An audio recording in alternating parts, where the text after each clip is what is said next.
Սիրելի հայրենակիցներ, ողջունում եմ ձեզ, բազմաթիվ անգամներ խոսել եմ ասֆալտապատման աշխատանքների, դրա որակի, ասֆալտը է այդ կարգախոսի, որը իրականության մեջ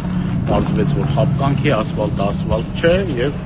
այսօր մենք եւս մեկ անգամ ուզում ենք ձեզ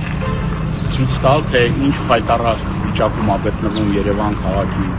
տարբեր փողոցներ, անգամ այս կեղծ փոսալցման աշխատանքների ժամանակ ինչ հսկայական գումարներ են մսխվել,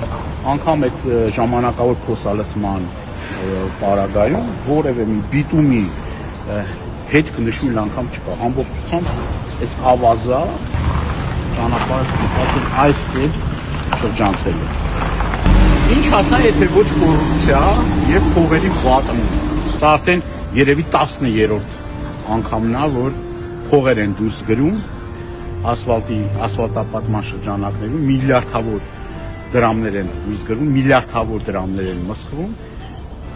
Վերջնարդյունքում տուժում է մեր հայրենակիցը, որը ամեն անգամ այս փոսերի մեջ հայտնվելով իր մեքենան ստիպված է տանելու վերանորոգում։